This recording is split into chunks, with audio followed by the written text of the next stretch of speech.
vamos a comenzar nuestra cátedra en esta noche.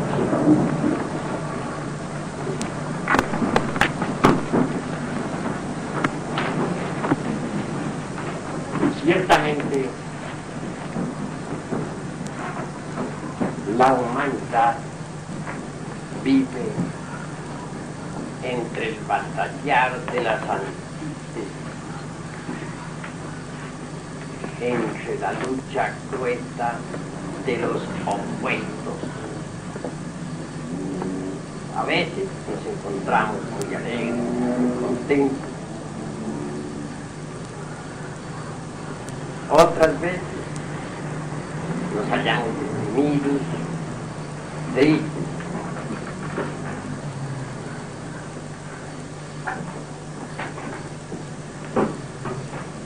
Tenemos épocas de progreso,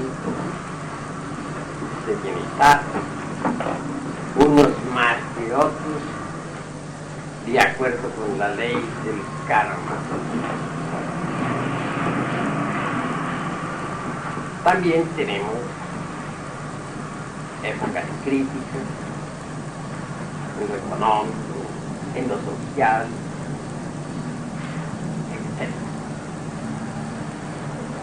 Hay veces que nos encontramos optimistas con relación a la vida y hay veces que nos sentimos pesimistas. Siempre se ha visto que a toda época de alegría, de contentamiento, le sigue una temporada depresiva,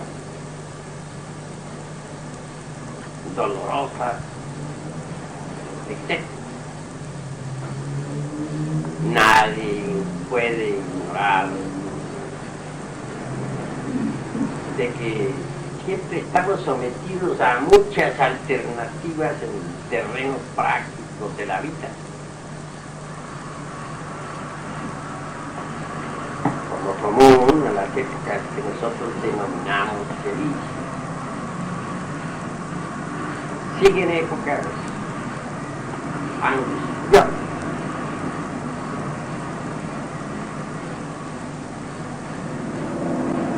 Es la ley del péndulo la que gobierna realmente nuestra vida.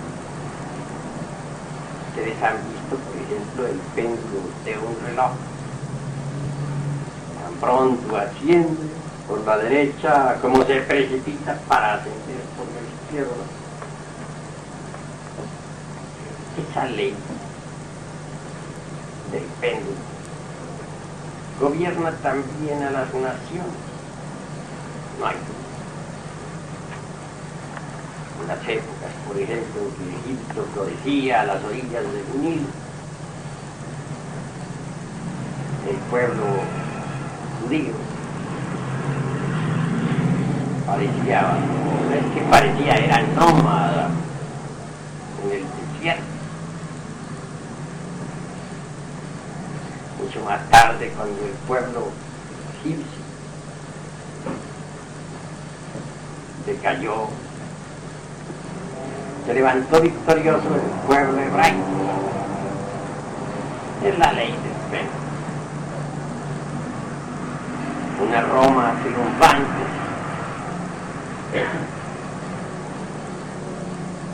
se sostiene sobre los hombros de muchos pueblos,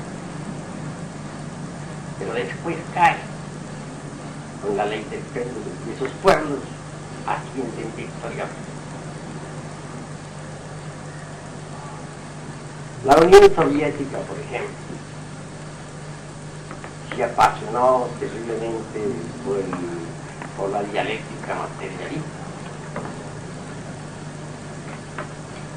Pero ahora el péndulo comienza a cambiar. Está pasando al otro lado. Como resultado, la dialéctica materialista está quedando, o ya quedó prácticamente arrinconada. Ya no tiene ningún valor. Hoy en día la mayor producción que tenemos en materia de parapsicología se la debemos a la Unión Soviética. Está ya comprobado, de acuerdo con los datos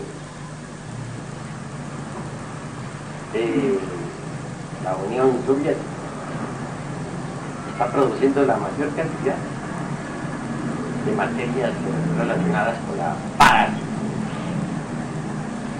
Se usa en clínica, la parasitología en todos los hospitales, etc.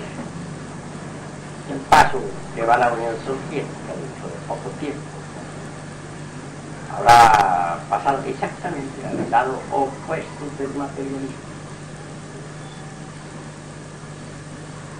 Se habrá hecho absolutamente mística y espiritual. Ya lleva ese camino. Muchos paladines místicos están desarrollando ese proceso. La dialéctica de Carlos Marx pues ha quedado arrinconada. Está cayendo prácticamente en el pozo del olvido para dejar su puesto a la parapsicología y posteriormente al esoterismo científico, al ocultismo, a la yoga, etc. Porque el péndulo está cambiando, está pasando al otro lado. De la tesis a la antítesis.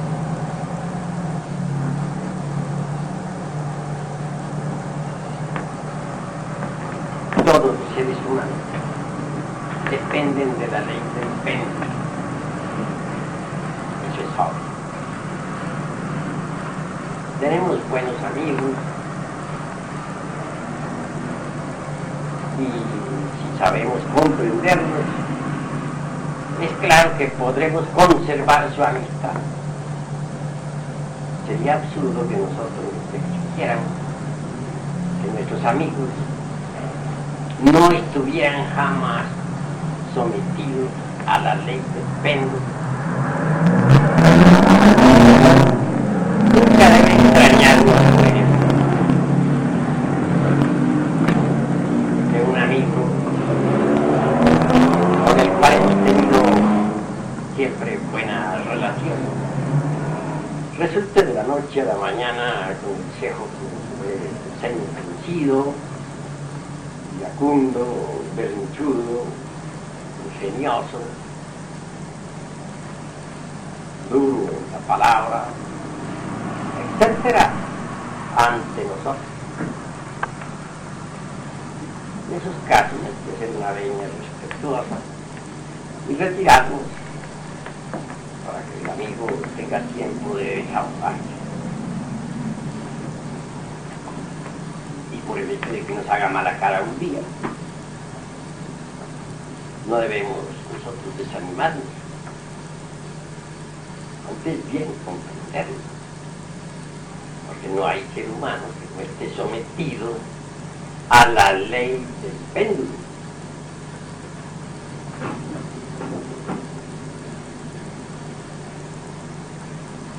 Pues vale la pena ser reflexivo. Esta ley del péndulo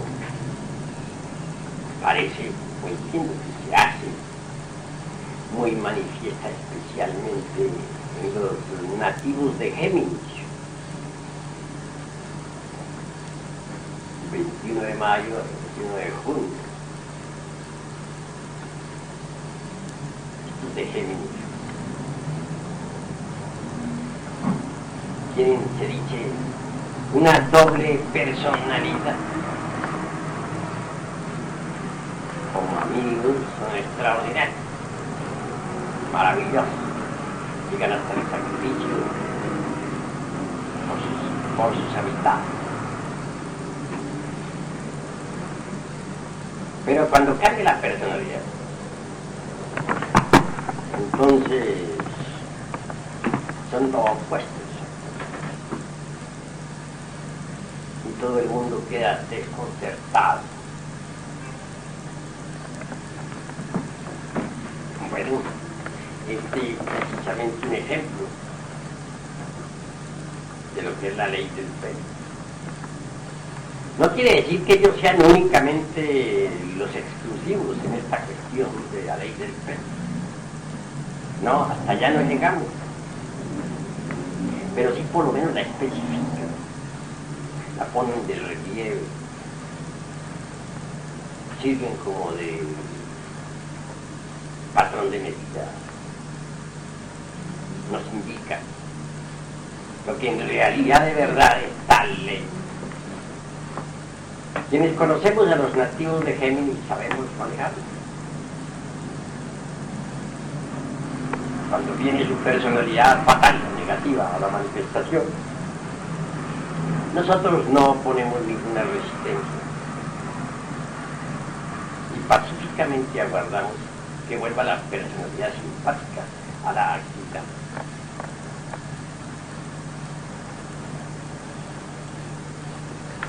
Resulta interesante todo. Pero es que la ley del péndulo no solamente está demostrada por los nativos de Géminis, también la podemos evidenciar en nuestro organismo. Existe un diástole y un sístole en el corazón, es decir, la ley del péndulo. Diástole viene de cierta palabra griega que significa reorganizar, prepararse, acumular, etc. Sístole significa contracción, impulso, dirección, de acuerdo con ciertas palabras griegas. Durante el diástole, el corazón se abre para recibir la sangre. También organiza, prepara, etc. Hasta aquí. Toma una nueva iniciativa, se contrae y lanza pues la sangre a todo el organismo.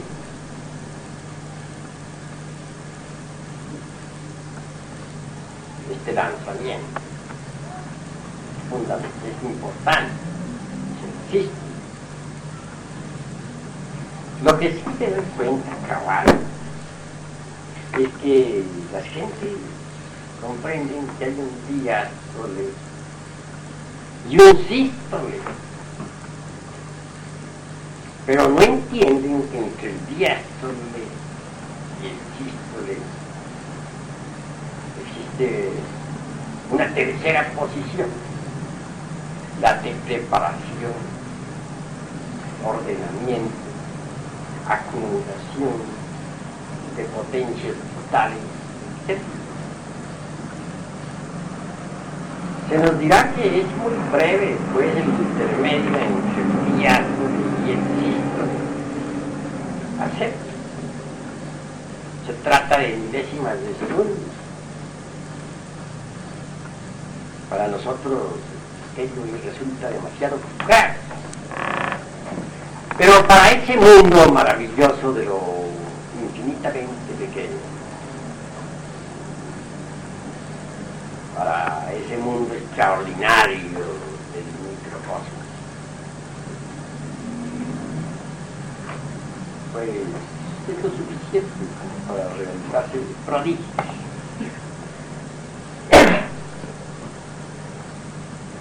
Mirando las cosas desde este ángulo, me parece que nosotros deberíamos orientarnos por la cuestión esta del diástole, del sístole y su síntesis organizativa. Eso es todo.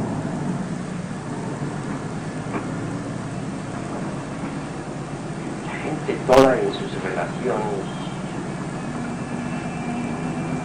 o interrelaciones vive completamente esclavizada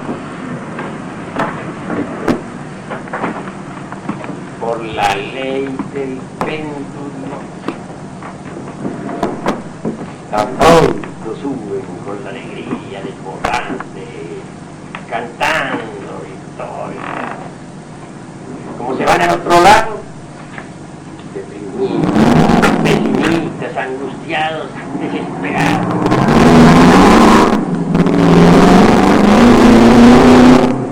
La vida parece conjugarse toda de acuerdo con la ley del péndulo. Las altas y bajas de la moneda, subidas y bajadas de las finanzas.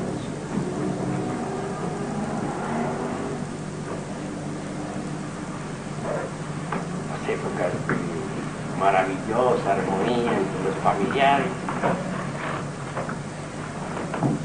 los tiempos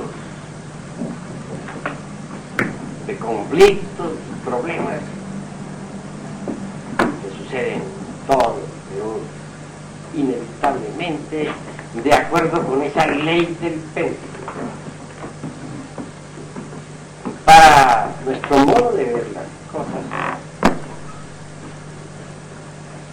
debemos asegurar de forma enfática que la ley del péndulo es mecanicista en un 100%.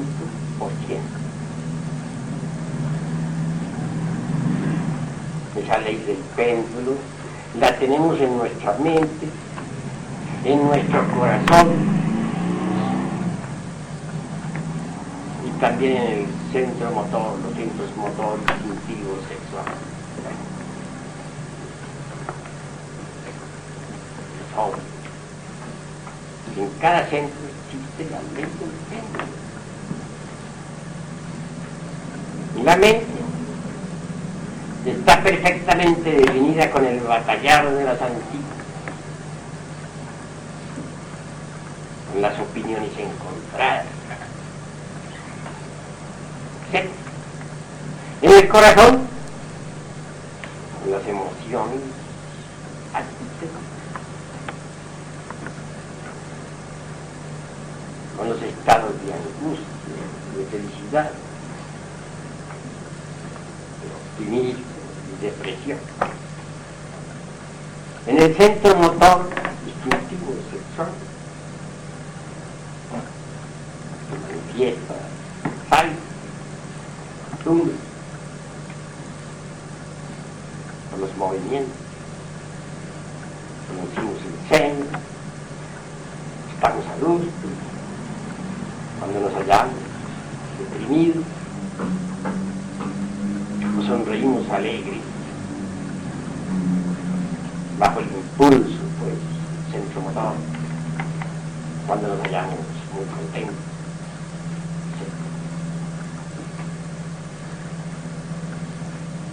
Saltamos, brincamos, llenos de alegría por una buena noticia, o nos tiemblan las pantorrillas ante un peligro inminente. Tesis y antítesis del centro motor. La ley del péndulo del centro. Conclusión. Somos esclavos de una mecánica. Si alguien nos da palmaditas en el hombro, sonreímos,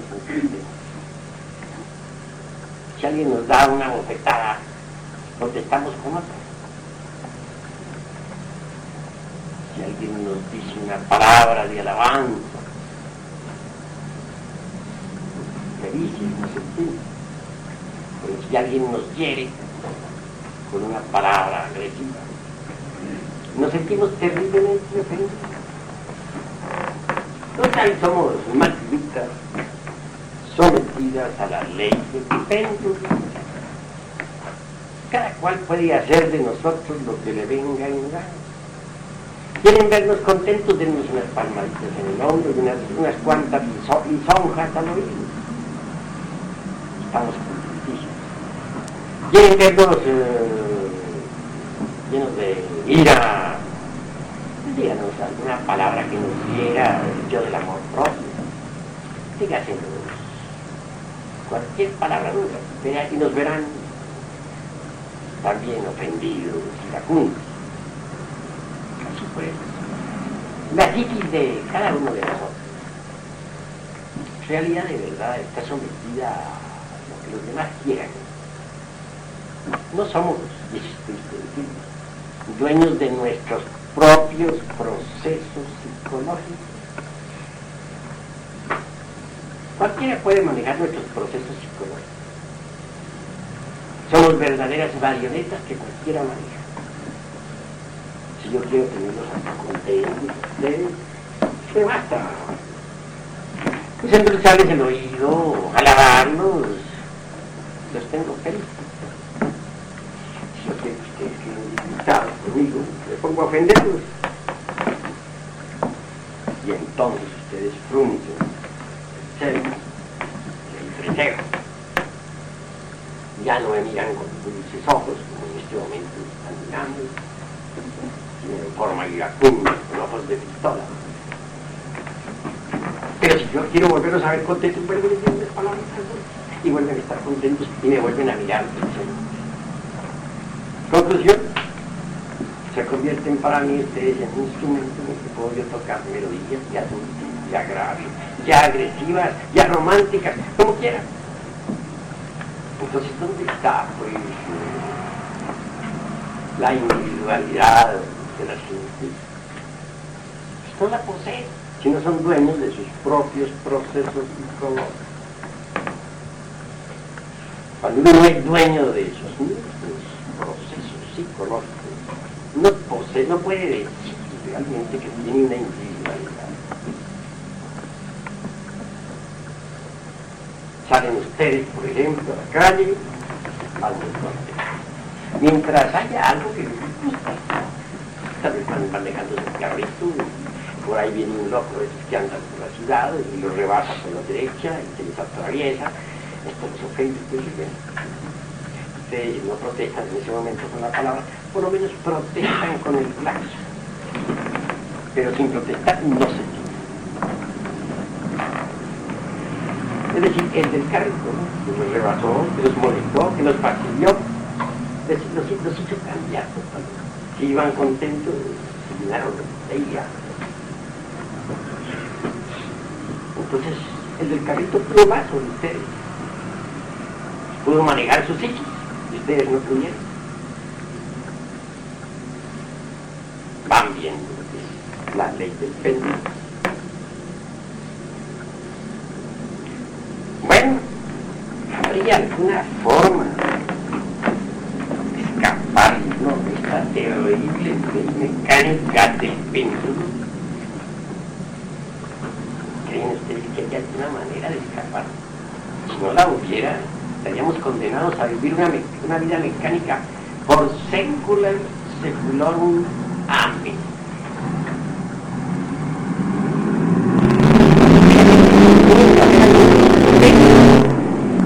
Nos permita evadirla o manejarla simplemente. Existe realmente. Tenemos que aprender, volvernos comprensivos, reflexivos, a aprender a ver las cosas en la vida tal como son. Obviamente que cualquier cosa en la vida tiene dos caras.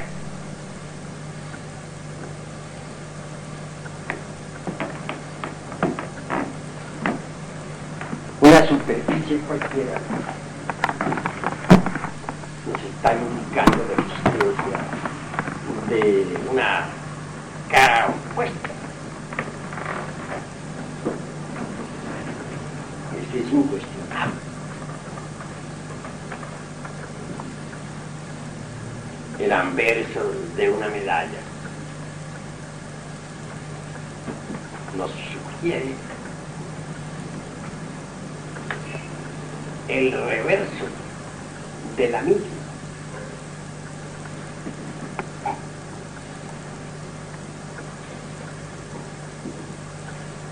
Todo tiene dos caras.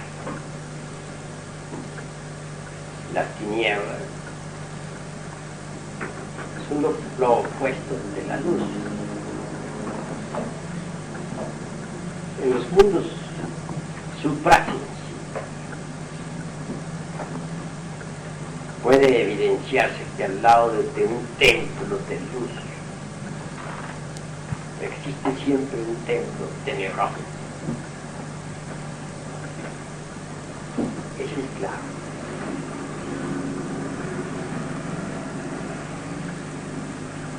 Pero, ¿por qué cometemos nosotros el error de alegrarnos ante algo positivo y de protestar ante algo negativo?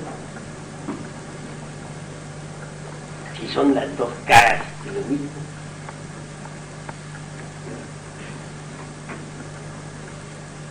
Pienso que el error más grave de nosotros consiste precisamente en no saber mirar las dos caras de cualquier cosa o de cualquier circunstancia. Siempre vemos más una cara, nos identificamos con ella, sonreímos. Pero cuando se nos presenta la antítesis de la misma, protestamos, rasgamos nuestras vestiduras, tronamos y relampagueamos. No queremos nosotros, en verdad, cooperar con lo inevitable. Y este es nuestro error. Precisamente. Hay veces que nos apasionamos por un platillo, o por un platillo de la balanza, y otras veces por el otro platillo. Hay veces que nos vamos a un extremo del péndulo y hay veces que nos vamos al otro.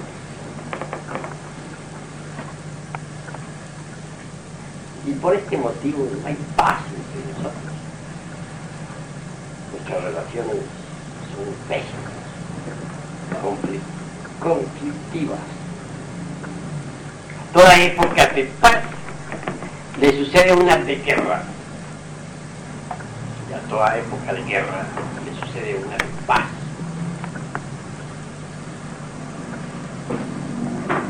Somos víctimas de la ley del péndulo.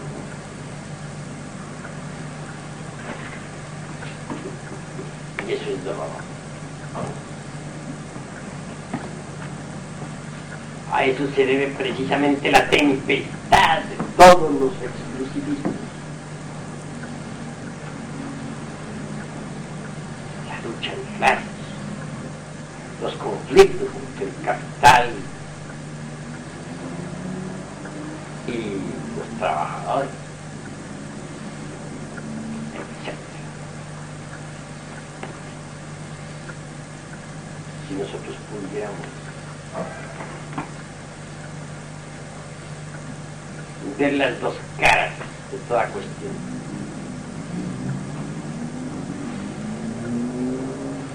realmente todo sería diferente. Mas desgraciadamente nos falta comprensión. Si queremos ver las dos caras de cada cuestión, se hace necesario el modo de entender las cosas.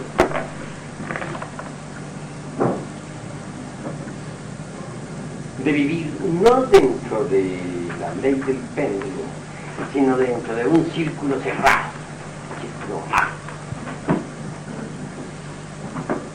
Imaginemos nosotros un círculo alrededor de nosotros, un círculo mágico.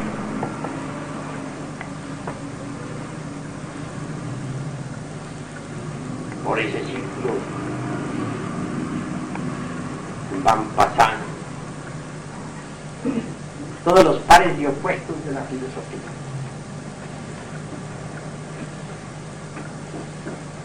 Las tesis y las antítesis. las circunstancias agradables y desagradables, las épocas de triunfo y de fracaso.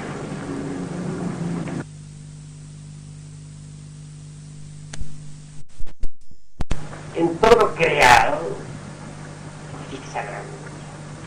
Las columnas de ángeles y de demonios se combaten mutuamente en todos los rincones del universo. Cuando uno no tiene todavía la piedra filosofal, ve como imposible la reconciliación de los opuestos, luz y tinieblas dentro del mundo.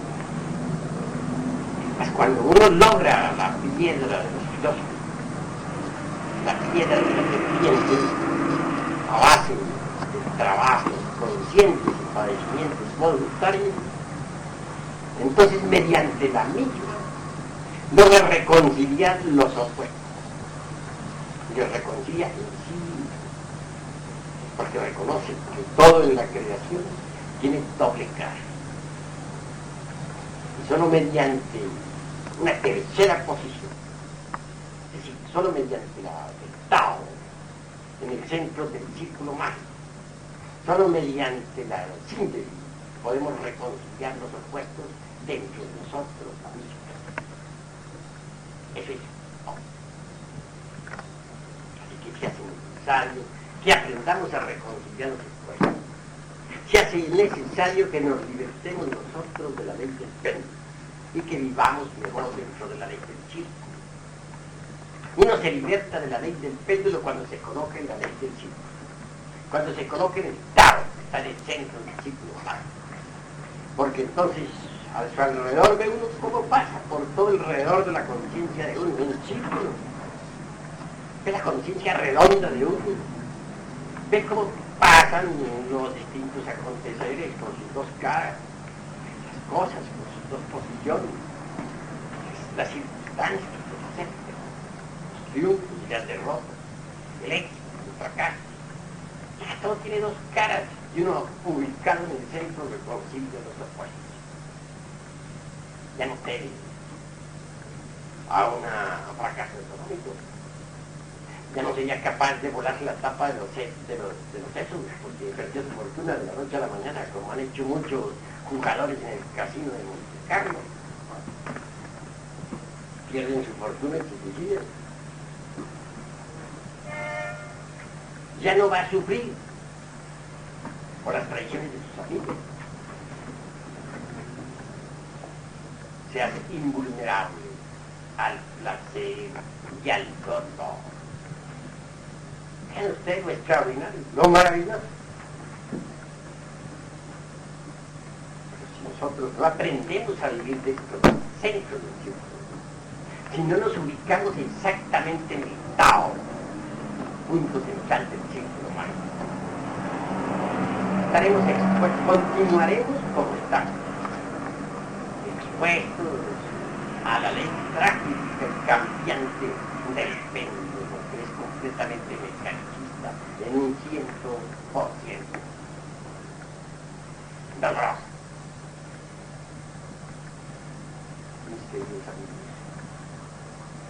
debemos aprender a vivir inteligentemente, conscientemente.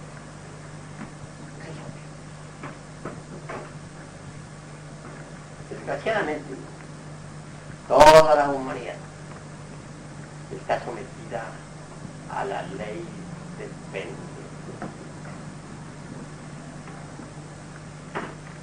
Veamos cómo la mente pasa de un lado a otro. Se está pasando.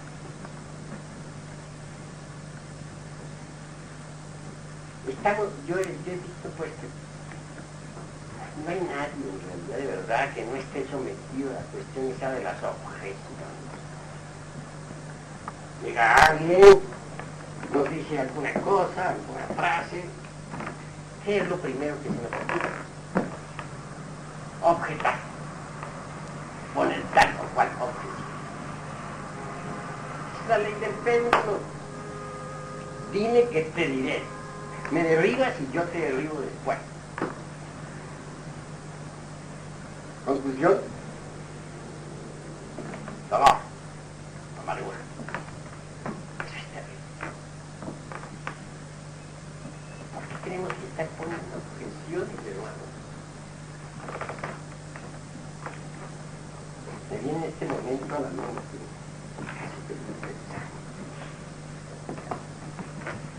Hace muchos, pero muchísimos años, hallándome en el mundo astral, en Hot, en el seriote Hot, internado en ese grado. Tuve de invocar a un ventuso, ángel, o el ojo, como ustedes quieran denominarlo, o Deva. Algo me dijo aquel ventuso, y de inmediato objeté. Saqué a relucir la antítesis. En forma vulgar, le diría a ustedes que le refuté. Esperaba que incluso aquel discutiera conmigo también. Mas no sucedió así. Aquella celda me escuchó con infinito respeto y profunda veneración. Aduje muchísimos conceptos. Y cuando concluí que pensaba que él iba a tomar la palabra para rebatirme, con gran asombro vi que mi específico se inclinó reverente, dio la espalda,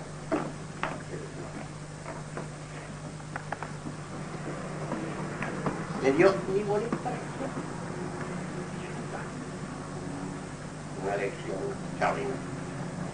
No objetó nada.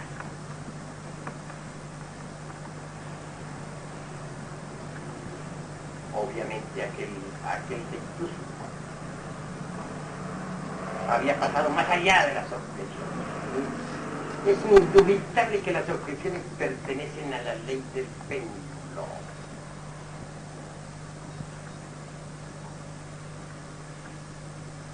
Mientras uno esté objetado,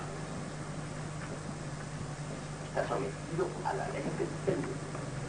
Todo el mundo tiene derecho a emitir sus opiniones, consejos. Cada cual es libre de decir lo que quiera. Nosotros debemos sencillamente escuchar al que está hablando con respeto. Terminó de hablar, nos retiramos.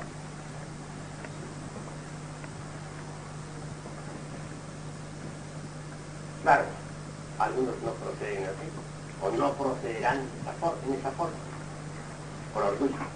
Ya no, yo no me retiro, yo tengo que darle en la torre. Y ahí el orgullo intelectual.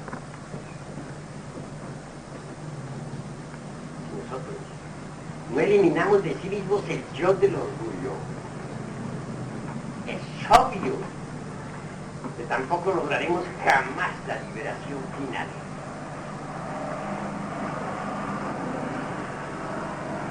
Cada cual, lo mejor es que cada cual diga lo que usted quiere decir. Y no pongamos objeción. Que cada cual es libre de decir lo que quiera. Sencillamente. Pero uno siempre vive poniendo objeciones. Se las pone al interlocutor. Y se las pone a sí mismo también.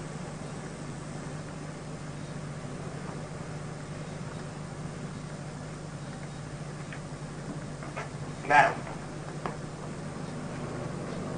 Esto no significa que no exista el agrado y el desagrado. Porque existe. Supongamos que a cualquiera de nosotros se nos pone a limpiar una cocina donde vivan los cerdos. Creo que eso sería precisamente un trabajo muy agradable. Donde tendríamos derecho a que no nos pareciera agradable. Pero una cosa es que no nos parezca agradable tal trabajo, y otra cosa muy diferente es que nosotros pongamos objeciones, que empecemos a protestar. Es que, ¿por qué hice esta? Dios mío, nunca creí que yo fuera a caer tan bajo. Ay, desgraciado de mí, etcétera, etcétera, limpiando una posibilidad de ser en lo que vine a parar. Bueno, con eso lo único que uno consigue es fortificar completamente pues los yoes de la ira, del amor propio, del orgullo, etc. También se da el caso de que una persona en principio no te desagrade y ya me cae tan gordo esa persona. Pero una cosa es que lo desagrade en principio. Y otra cosa es que nosotros estemos poniendo objeciones, que estemos protestando contra esas personas, pero que esta persona no nos cae mal, que esta persona es un problema y que estemos buscando sus defectos para señalarlos, para indicarlos. Con las objeciones lo único que conseguiremos es multiplicar la antipatía en nosotros, robustecer el yo del otro, robustecer el yo del egoísmo, el yo de la violencia, del orgullo, etc. ¿Cómo hacer en este caso? Porque una persona no nos es grata. Que todos debemos conocernos a sí mismos, saber por qué no nos es grata esa persona.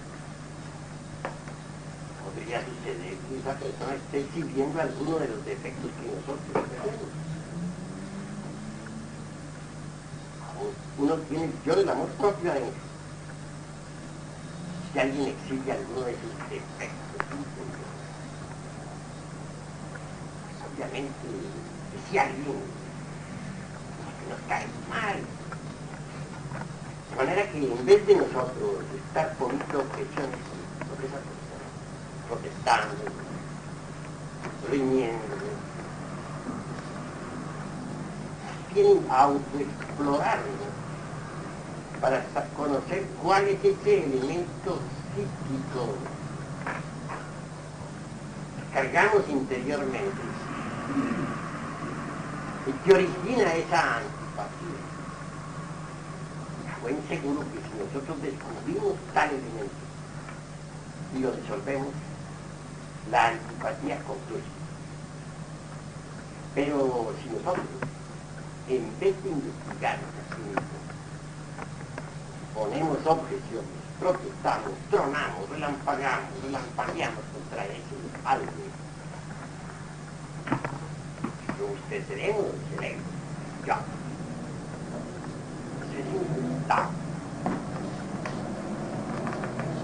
Dentro del mundo del intelecto no hay duda que siempre estamos poniendo objeciones. Esto produce la lucha intelectual.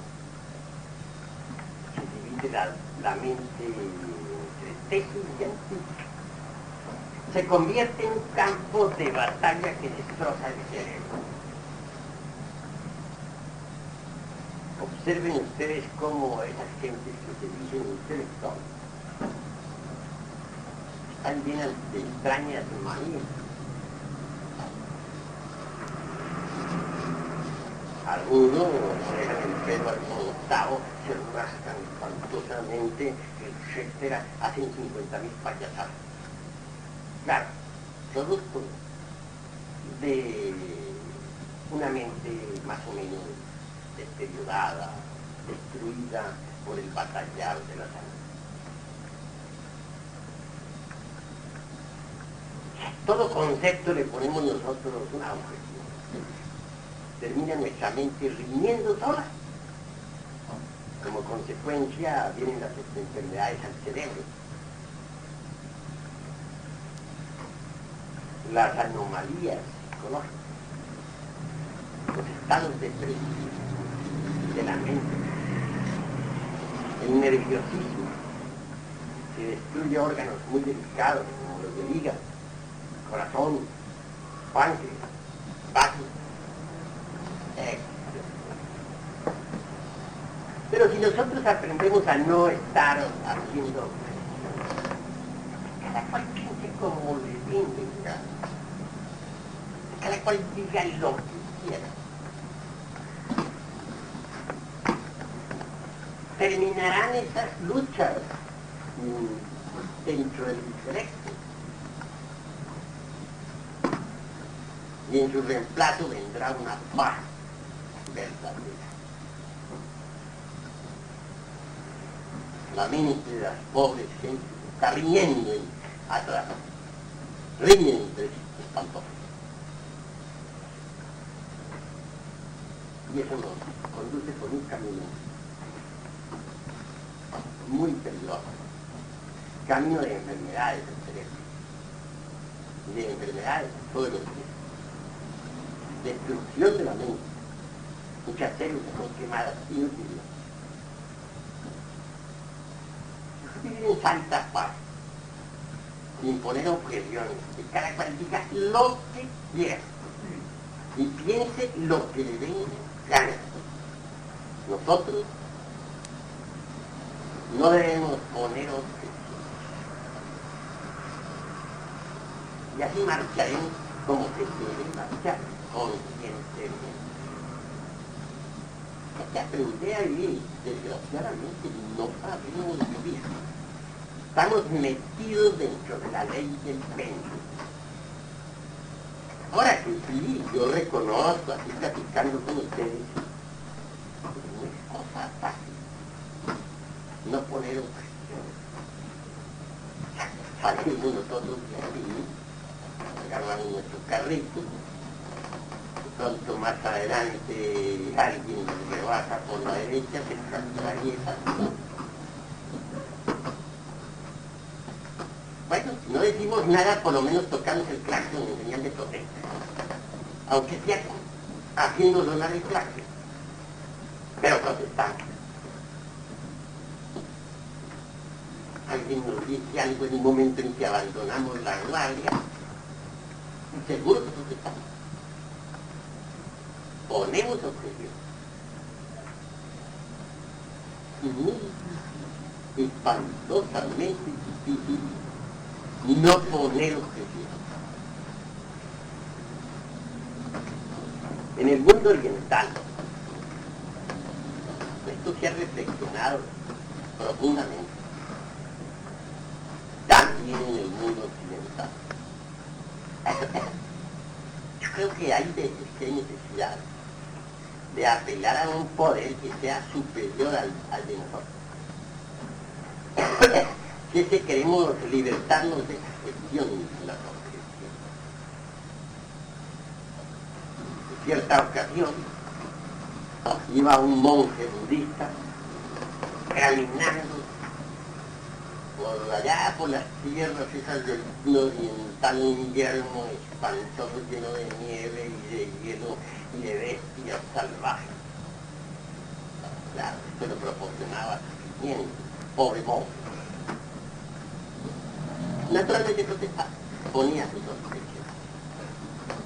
Pero tuvo suerte, pobre. Está hallándose en meditación que le aparece Amitabha.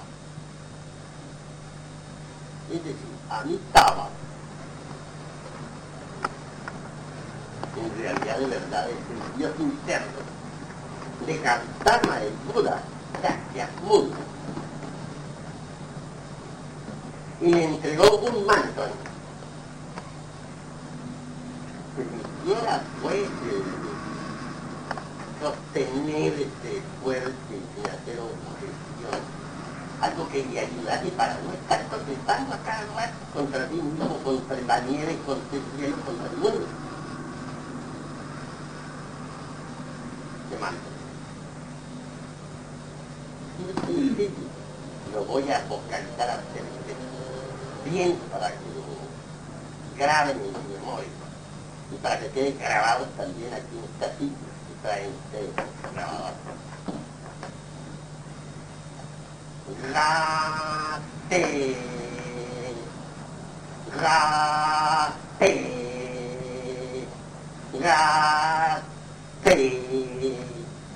Hago los brazos así en cruz para indicarles que es la letra T, no T, la, o sea, mejor que les deletré, G, A, T, E.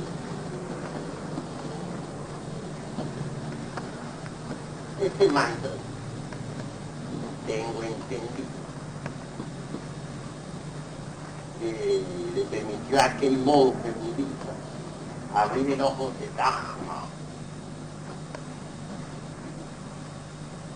Y eso es interesante. Se relaciona con la iluminación interior profunda y con el vacío iluminado.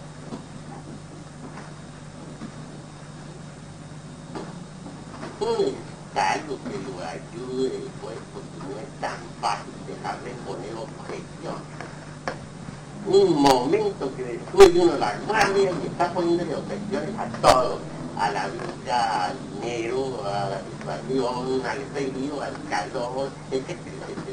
Muchos protestan porque está haciendo frío, protestan porque está haciendo calor, protestan porque no tienen dinero, protestan porque es un mosquito, importa lo que estamos haciendo. Cuando uno en realidad de verdad vive siempre haciendo objeciones, se perjudica horrible. Porque lo que ha ganado uno por un lado disolviendo el ego, por un otro lado lo está destruyendo con las objeciones que uno está luchando, que por no sentir ya, pero está poniendo objeciones. Obviamente vuelve y coge fuerza el demonio de la ira. Que está viendo uno la lucha terrible por eliminar el demonio del orgullo. Que pone objeciones. Llama la situación a esto, a aquello. Pues muy importante, el demonio. Que está haciendo uno esfuerzos por acabar con la abominable injuria. Pone objeciones. Pero está enterado. Porque la mujer no tiene que tener relación sexual con él, o la mujer que porque el hombre no la busca, y sin cuestiones así por el estilo, está fortificando al demonio de la locura. De manera que si por un lado estamos luchando por eliminar los agregados y por el otro lado los estamos fortificando, sencillamente nos estancamos.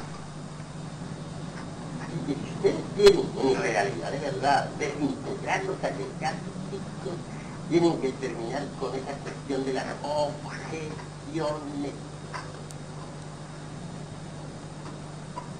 Si no proceden de esa forma, se estancarán inevitablemente, no progresarán en modulación.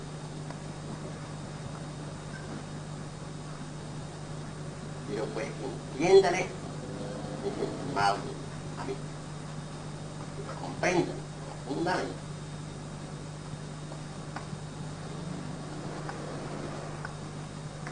Bueno, hasta aquí por hoy la cátedra de montaje.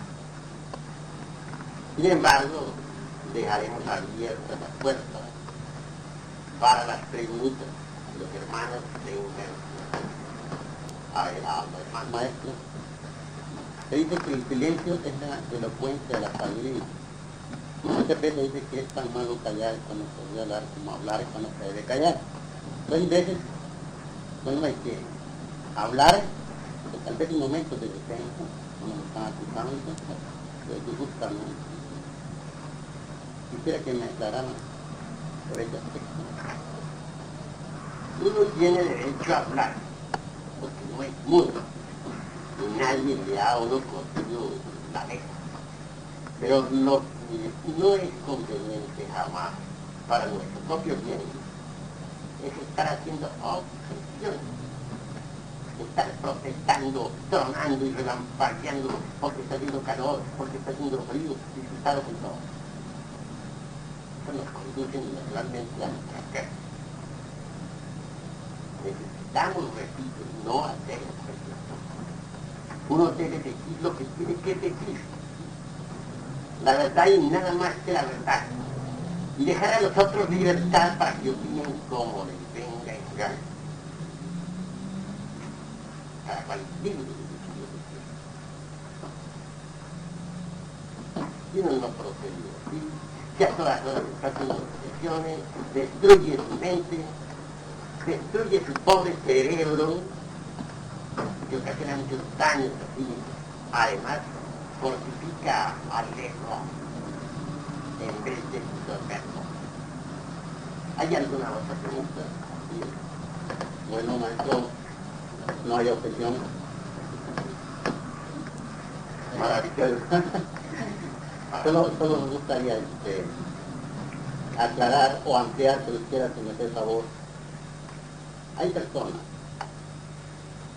que viven muy, pero muy convencidas de que a un momento de alegría sucede uno de tristeza. Es decir, se programan en ese sentido.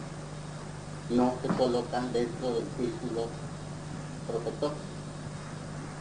Evidentemente a esas personas les sucede eso, pero de una manera infalible, matemática. Tanto es así que no disfrutan de los momentos de alegría, porque ya fatalmente están teniendo el momento de tristeza. Quisiera que me aclararan esta situación. Claro. Esas personas se dan cuenta realmente de que la vida, todo en la vida tiene los casos. Pero desafortunadamente no se colocan en el centro del círculo. No se colocan en el Tao. Cuando uno está en el Tao, sabe que ve pasar alrededor de sí, alrededor de su propia conciencia, dentro de sí, todos los acontecimientos de la vida con sus dos caras, y sabe que son pasajeros. Obviamente entonces no se identifican con una cara ni con la otra. Reconcilia los opuestos mediante la vida. Dejamos el caso de que alguien, por ejemplo, está en una gran fiesta, muy contento, muy alegre. Empero es que alguien sabe que a todo momento de alegría le sucede uno de dolor. Mas si esa persona está ubicada en el centro, en el Tao, entonces reconcilia los opuestos. Entre el mismo, su propia conciencia. Sé que a toda alegría le sucede una tristeza. A mí nada de esto tiene que hacer. Porque todo es pasajero, todo pasa. Las personas pasan, las cosas pasan, las ideas pasan, todo pasa. No ignoro nada. Por lo tanto, puedo perfectamente vivir este acontecimiento como debe ser. Una reflexión así le permitirá a tal persona estar en el evento sin preocupación alguna. Está con, sabe que está en un momento pasajero. No lo elude, lo entiende, conoce sus cosas. Sencillamente vive a actúa en la misma forma, al reflexionar una persona fría, actúa en la misma forma en que actúa el cuerpo. Entonces, y actores que hace. Sí, no cree. Y también en su interior, prepara, elabora, para luego entrar en la actividad con el viaje, por el gusto, por el gusto de enviar la sangre pues, a los que una persona que ya reflexiona, pero a esta actividad. Este es un reloj, este es un evento, ya se va. Ya lo entendió, no comprendió. Habiendo hecho comprensión de hechos, entonces con su tercera posición en la vida. Por el círculo. La raza, ¿no? Convive con todo. Podemos pensar en el discurso que las personas que viven eternamente sintonizadas con el sufrimiento, digamos, sufren.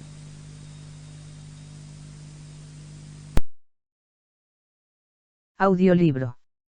La ley del péndulo. Venerable Maestro Samael. Vamos a comenzar nuestra cátedra de esta noche. Ciertamente, la humanidad vive entre el batallar de las antítesis, entre la lucha cruenta de los opuestos. A veces nos encontramos muy alegres, contentos, otras veces nos hallamos deprimidos, tristes. Tenemos épocas de progreso, de bienestar unos más que otros, de acuerdo con la ley del karma, también tenemos épocas críticas en lo económico, en lo social, etc. Hay veces que nos encontramos optimistas, con relación a la vida, y hay veces que nos sentimos pesimistas. Siempre se ha visto que a toda época de alegría, de contentamiento, le sigue una temporada depresiva, dolorosa, etc. Nadie puede ignorar de que siempre estamos sometidos a muchas alternativas en el terreno práctico de la vida. Por lo común, a las épocas que nosotros denominamos felices, siguen épocas angustiosas. Es la ley del péndulo la que gobierna, realmente, nuestra vida. Ustedes han visto, por ejemplo, el péndulo de un reloj, tan pronto asciende, por la derecha, como se precipita para ascender por la izquierda. Esa ley del péndulo gobierna también a las naciones, no hay duda. En las épocas, por ejemplo, en que Egipto florecía a las orillas del Nilo, el pueblo judío parecía o no es que parecía, era nómada en el desierto. Mucho más tarde, cuando el pueblo egipcio decayó, se levantó victorioso el pueblo hebraico, esa es la ley del péndulo. Una Roma triunfante, se sostiene sobre los hombros de muchos pueblos, pero después cae, con la ley del péndulo y esos pueblos ascienden victoriosos. La Unión Soviética, por ejemplo, se apasionó terriblemente por la dialéctica materialista, pero ahora el péndulo comienza a cambiar, está pasando al otro lado, y como resultado, la dialéctica materialista está quedando, o ya quedó prácticamente arrinconada, ya no tiene ningún valor. Hoy en día la mayor producción que tenemos en materia de parapsicología, se la debemos a la Unión Soviética. Y está ya comprobado, de acuerdo con los datos, que la Unión Soviética está produciendo la mayor cantidad de materias relacionadas con la parapsicología, se usa el ocultismo en las clínicas, la parapsicología en todos los hospitales, etc. Al paso que va la Unión Soviética, dentro de poco tiempo habrá pasado, exactamente, al lado opuesto del materialismo, se habrá hecho absolutamente mística y espiritual. Ya lleva ese camino y muchos paladines místicos están descollando, pues, en Rusia. La dialéctica de Carlos Marx. Pues ha quedado arrinconada, está cayendo prácticamente en el foso del olvido para dejar su puesto a la parapsicología, y posteriormente al esoterismo científico, al ocultismo, a la yoga, etc., porque el péndulo está cambiando, está pasando al otro lado, de la tesis a la antítesis. Todos los seres humanos dependen de la ley del péndulo, eso es obvio. Tenemos buenos amigos y si sabemos comprenderlos, es claro que podremos conservar su amistad, sería absurdo que nosotros exigiéramos que nuestros amigos no estuvieran jamás sometidos a la ley del péndulo. Nunca debe extrañarnos, por ejemplo, que un amigo con el cual hemos tenido siempre buenas relaciones, resulte de la noche a la mañana con el ceño fruncido iracundo, berrinchudo, malgenioso, duro en la palabra, etc., ante nosotros. En esos casos hay que hacer una venia respetuosa y retirarnos, para que el amigo tenga tiempo de desahogarse, y por el hecho de que nos haga mala cara un día, no debemos nosotros desanimarnos, antes bien comprenderlo, porque no hay ser humano que no esté sometido a la ley del péndulo. Así pues que, vale la pena ser reflexivo. Esta ley del péndulo, parece o entiendo que se hace muy manifiesta, especialmente en los nativos de Géminis, 21 de mayo al 21 de junio. Estos de Géminis tienen, se dice, una doble personalidad. Como amigos son extraordinarios, maravillosos, llegan hasta el sacrificio por sus amistades, pero cuando cambia la personalidad, entonces son lo opuesto y todo el mundo queda desconcertado. Bueno, este es precisamente un ejemplo de lo que es la ley del péndulo. No quiero decir que ellos sean únicamente los exclusivos en esta cuestión de la ley del péndulo, no, hasta allá no llegamos, pero si por lo menos la especifican, la ponen de relieve, sirven como de patrón de medida, nos indica lo que en realidad de verdad es tal ley. Quienes conocemos a los nativos de Géminis, sabemos manejarlos. Cuando viene su personalidad fatal, negativa a la manifestación, nosotros no oponemos ninguna resistencia y pacíficamente aguardamos que vuelva la personalidad simpática a la actividad. Resulta interesante todo esto, pero es que la ley del péndulo no solamente está demostrada por los nativos de Géminis, también la podemos evidenciar en nuestro organismo. Existe un diástole y un sístole en el corazón, es decir, la ley del péndulo. Diástole, deviene de cierta palabra griega que significa reorganizar, prepararse, acumular, etc. Sístole significa contracción, impulso, dirección, de acuerdo con ciertas palabras griegas. Durante el diástole, el corazón se abre para recibir la sangre, mas también organiza, prepara, etc., hasta que toma una nueva iniciativa, se contrae y lanza pues la sangre a todo el organismo. Este lanzamiento es importante, es el sístole. Lo que sí me doy cuenta cabal, es que las gentes comprenden que hay un diástole y un sístole, pero no entienden que entre el diástole y el sístole, existe una tercera posición, la de preparación, ordenamiento, acumulación de potencias vitales, etc. Se nos dirá que es muy breve, pues, el intermedio entre el diástole y el sístole. Acepto, se trata de milésimas de segundo.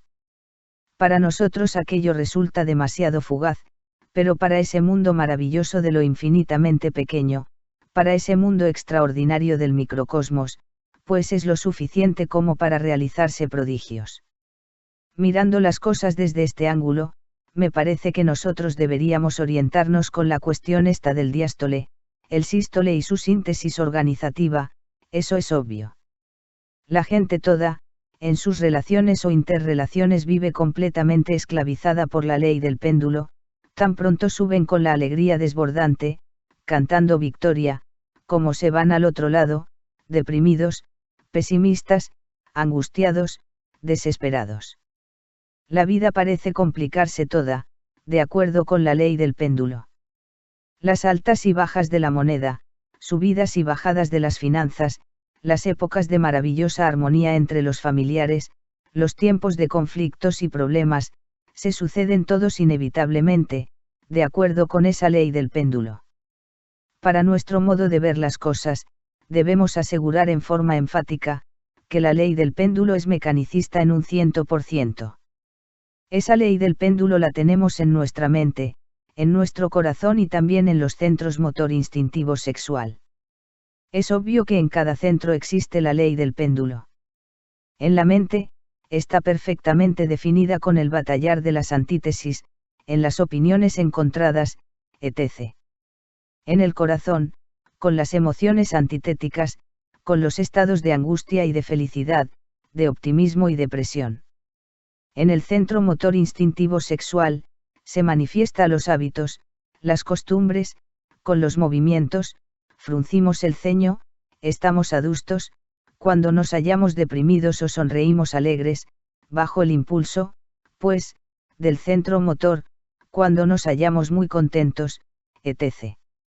Saltamos, brincamos, llenos de alegría por una buena noticia, o nos tiemblan las pantorrillas ante un peligro inminente, tesis y antítesis del centro motor, la ley del péndulo en el centro motor. Conclusión, somos esclavos de una mecánica. Si alguien nos da palmaditas en el hombro, sonreímos tranquilos, Si alguien nos da una bofetada, contestamos con otra, si alguien nos dice una palabra de alabanza, felices nos sentimos, pero si alguien nos hiere con una palabra agresiva, nos sentimos terriblemente ofendidos. Total, somos maquinitas sometidas a la ley del péndulo, cada cual puede hacer de nosotros lo que le venga en gana. ¿Quieren vernos contentos? Denos unas cuantas palmaditas en el hombro y unas cuantas lisonjas al oído, y estamos contentísimos. ¿Quieren vernos llenos de ira? Pues díganos una palabra que nos hiera el yo del amor propio, dígasenos cualquier palabra dura, y nos verán también ofendidos, iracundos. Así pues, la psiquis de cada uno de nosotros, en realidad de verdad está sometida a lo que los demás quieran. No somos, y eso es triste decirlo, dueños de nuestros propios procesos psicológicos, cualquiera puede manejar nuestros procesos psicológicos, somos verdaderas marionetas que cualquiera maneja. Si yo quiero tenerlos aquí contentos a ustedes, me basta endulzarles el oído, alabarlos, y los tengo felices. Si yo quiero que ustedes queden disgustados conmigo, me pongo a ofenderlos y entonces ustedes fruncen el ceño, el entrecejo, ya no me miran con dulces ojos, como en este momento me están mirando, sino en forma iracunda, con ojos de pistola. Pero si yo quiero volverlos a ver contentos, vuelvo y les digo unas palabritas dulces, y vuelven a estar contentos y me vuelven a mirar dulcemente. Conclusión, se convierten para mí, ustedes, en un instrumento en el que puedo yo tocar melodías, ya dulces, ya graves, ya agresivas, ya románticas, como quiera. Entonces, ¿dónde está, pues, la individualidad de las gentes? Pues no la poseen, si no son dueños de sus propios procesos psicológicos. Cuando uno no es dueño de sus mismos propios procesos psicológicos, no puede decir realmente que tiene una individualidad. Salen ustedes, por ejemplo, a la calle, van muy contentos, mientras no haya algo que les disguste. Tal vez vayan manejando su carrito y por ahí viene un loco, de esos que andan por la ciudad, y los rebasa por la derecha y se les atraviesa. Esto les ofende terriblemente. Ustedes no protestan en ese momento con la palabra, por lo menos protestan con el claxon, pero sin protestar no se quedan. Es decir, el del carrito que los rebasó, que los molestó, que los fastidió, los hizo cambiar totalmente. Si iban contentos, se llenaron de ira, entonces el del carrito pudo más sobre ustedes, pues pudo manejar su psiquis y ustedes no pudieron. Van viendo, pues la ley del péndulo.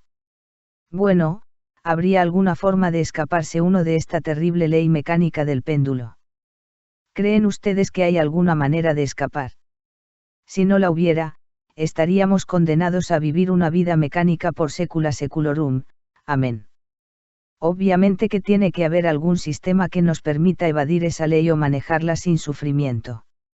Existe realmente, tenemos que aprender, volvernos comprensivos, reflexivos, aprender a ver las cosas en la vida, tal como son. Obviamente que cualquier cosa en la vida, tiene dos caras. Una superficie cualquiera, nos está indicando la existencia de una cara opuesta, eso es incuestionable. El anverso de una medalla, nos sugiere el reverso de la misma. Todo tiene dos caras, las tinieblas son lo opuesto de la luz. En los mundos suprasensibles, puede evidenciarse que al lado de un templo de luz, existe siempre un templo tenebroso, eso es claro. Pero, ¿por qué cometemos nosotros el error de alegrarnos ante algo positivo y de protestar ante algo negativo, si son las dos caras de lo mismo? Pienso que el error más grave en nosotros, consiste precisamente en no saber mirar las dos caras de cualquier cosa, o de cualquier circunstancia, etc. Siempre vemos más una cara, nos identificamos con ella y sonreímos, pero cuando se nos presenta la antítesis de la misma, protestamos, rasgamos nuestras vestiduras, tronamos y relampagueamos, no queremos nosotros, en verdad, cooperar con lo inevitable y ese es nuestro error, precisamente. Hay veces que nos apasionamos por un platillo de la balanza y otras veces por el otro platillo, hay veces que nos vamos a un extremo del péndulo y hay veces que nos vamos al otro, y por este motivo no hay paz entre nosotros, nuestras relaciones son muy pésimas, conflictivas. Toda época de paz le sucede una de guerra y a toda época de guerra, le sucede una de paz. Somos víctimas de la ley del péndulo, y eso es doloroso. A eso se debe precisamente, la tempestad de todos los exclusivismos, la lucha de clases, los conflictos entre el capital y los trabajadores, etc.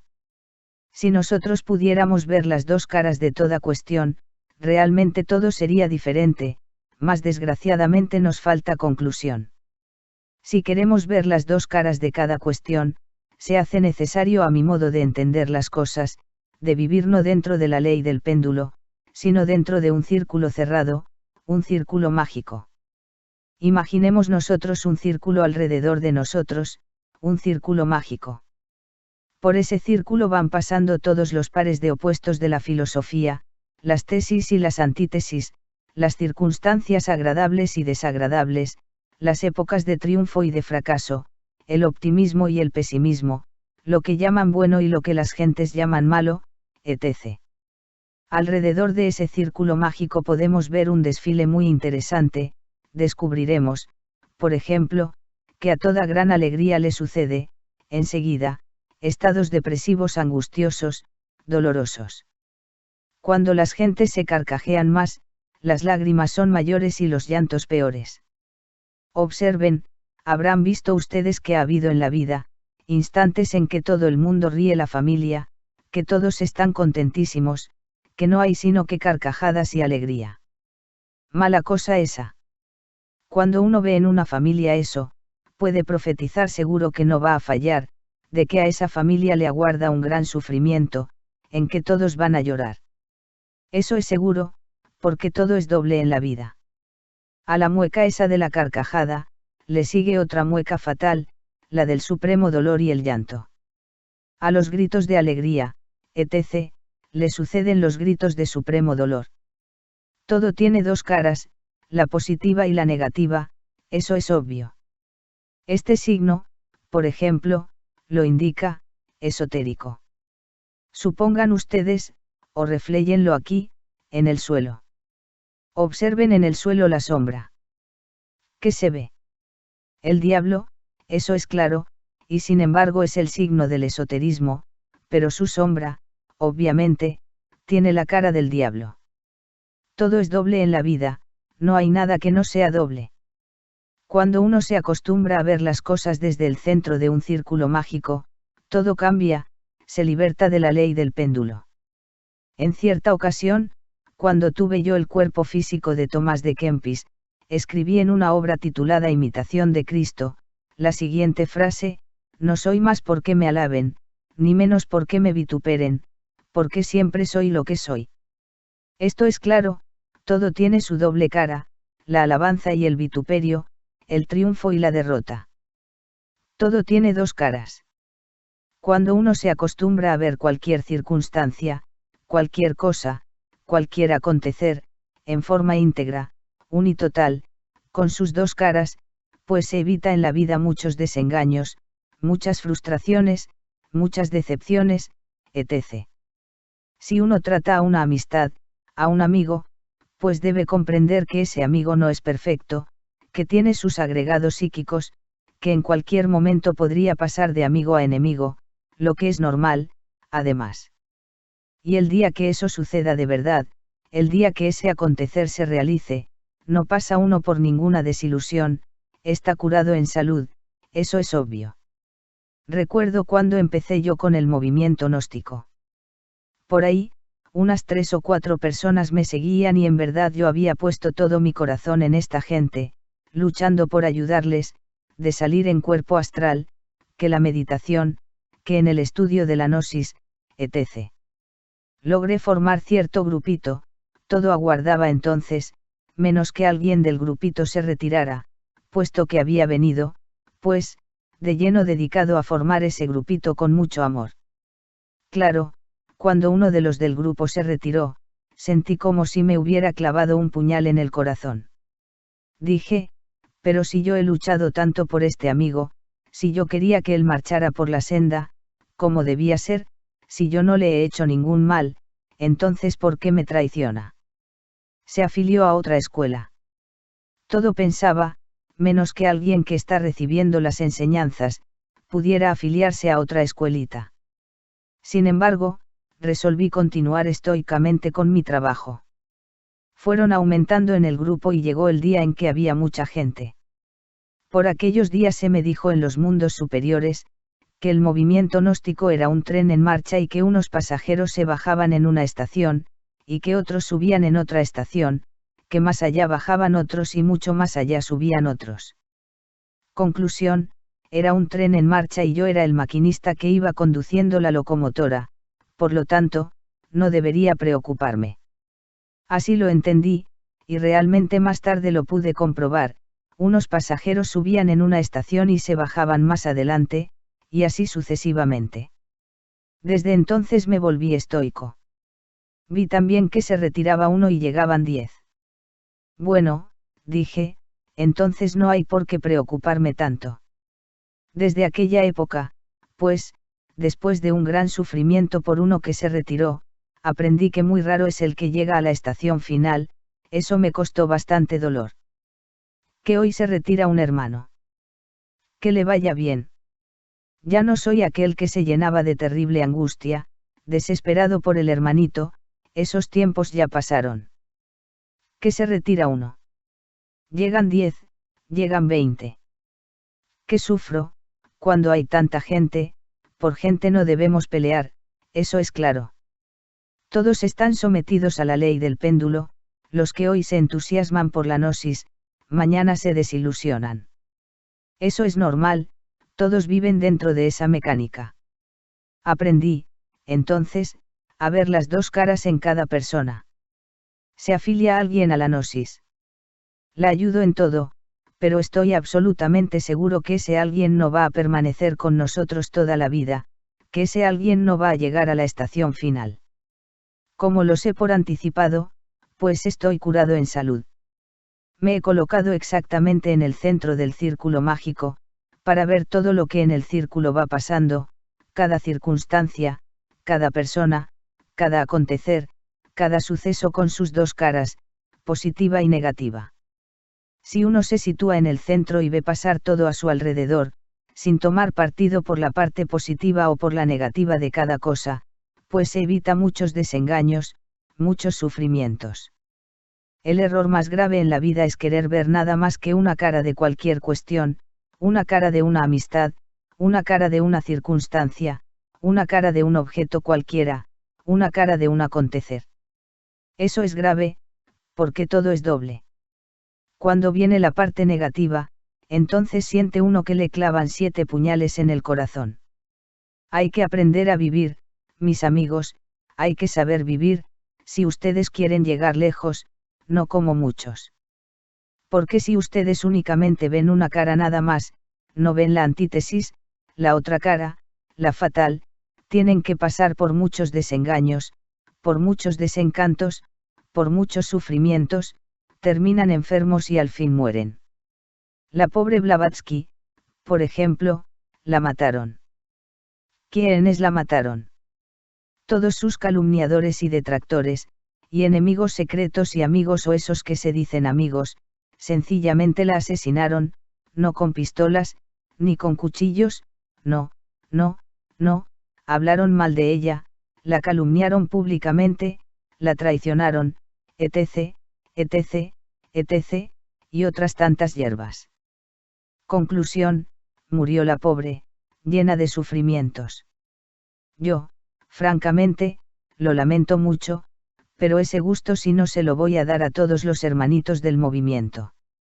Yo veo en cada hermanito, 2 caras. Un hermano que hoy está con nosotros, un hermanito que estudia nuestras doctrinas, lo aprecio, lo amo, pero el día en que se retira, para mí es normal que se retire, más bien me extraño cuando alguien dura demasiado. Pero, para aprender esta horrible lección, tuve que sufrir fuertemente. Los primeros, sí, fue como si me clavaran un puñal en el corazón, ya, después, me volví como mejor, parece que me salió un callo en el corazón. De manera que lo de la Blavatsky no lo voy a hacer, porque yo estoy mirando las dos caras de cualquier cuestión, estoy en una tercera posición, en la posición en que está el corazón cuando se está preparando para su sístole. Él está en estado de alerta, absorbiendo en sus profundidades, preparando, organizando, para luego recogerse, comprimirse y lanzar la sangre por el organismo. Mejor dicho, considero que mejor es estar uno en el centro del círculo mágico, que en los extremos del péndulo. Ese centro, en Oriente, en la China, especialmente, se llama Tao. Tao es el trabajo esotérico gnóstico, Tao es el camino secreto, Tao es el Inri, Tao es el ser.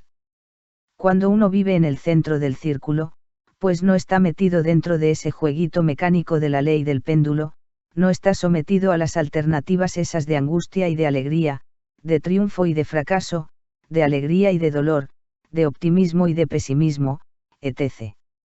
Se ha libertado de la ley del péndulo, eso es obvio.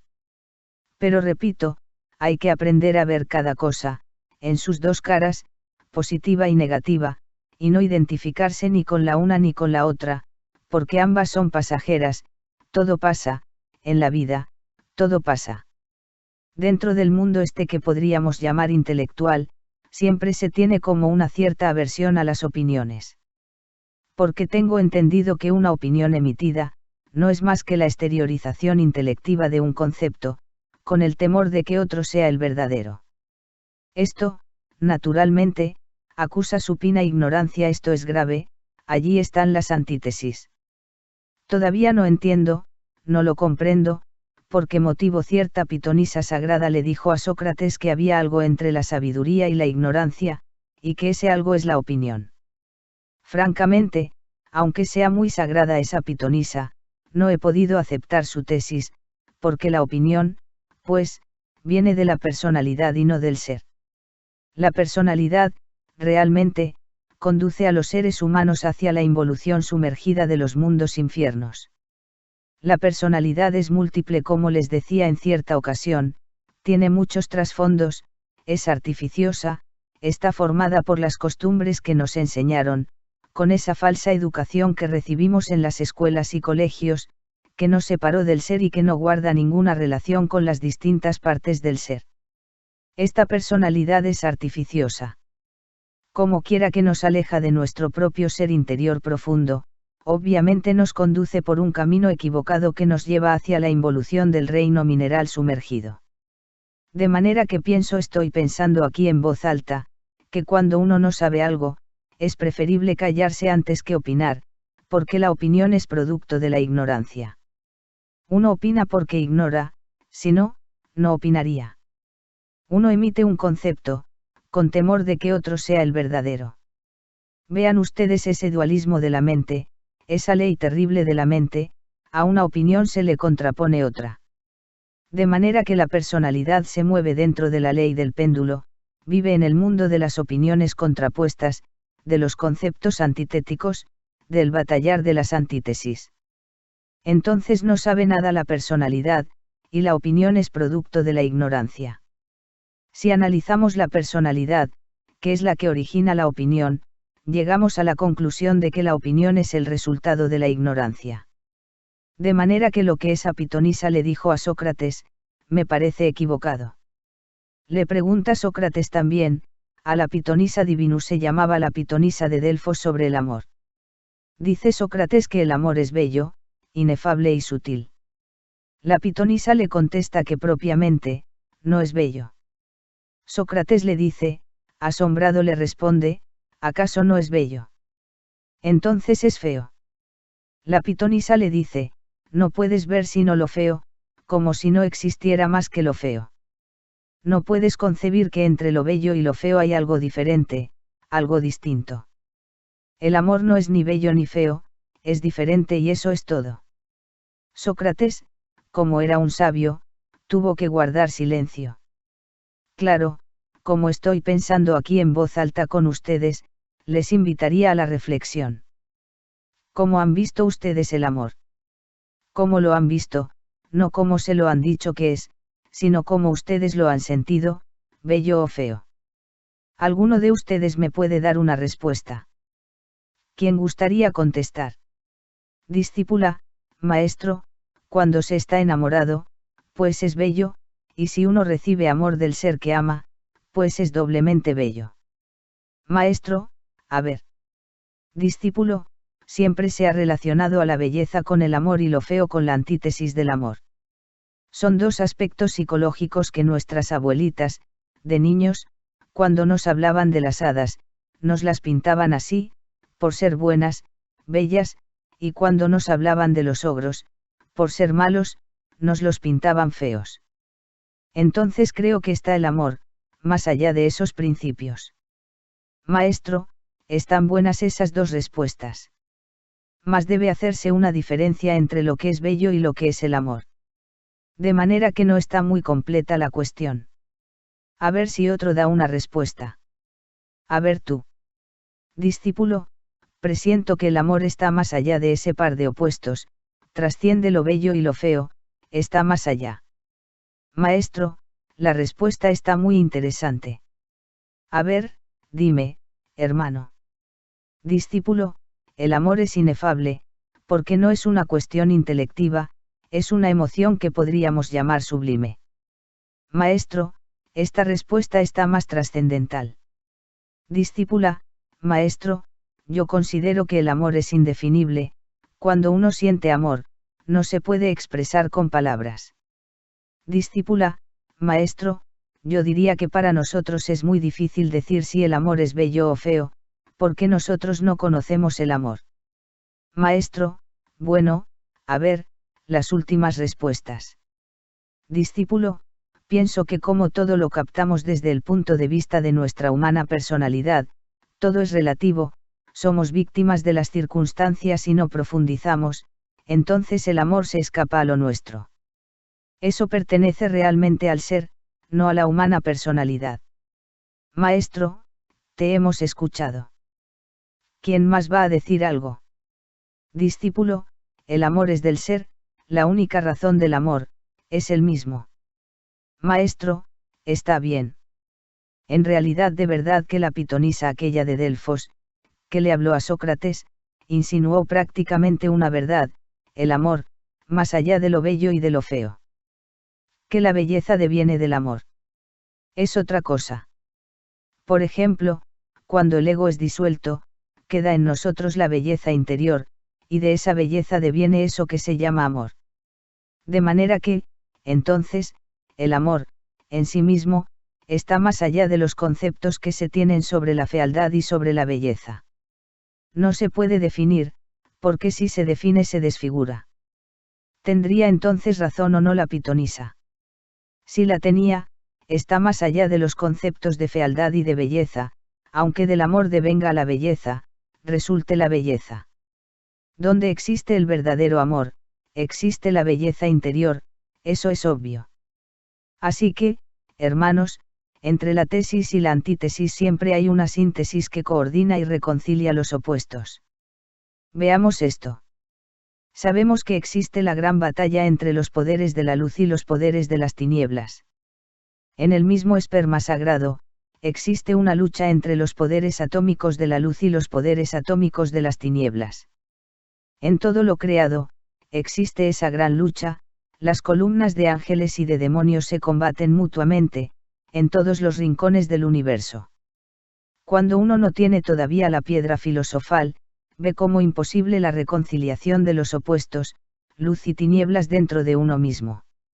Mas cuando uno logra la piedra de los filósofos, la piedra de la serpiente, a base de trabajos conscientes y padecimientos voluntarios, entonces, mediante la misma, logra reconciliar los opuestos, y los reconcilia en sí mismo, pues que reconoce que todo en la creación tiene doble cara.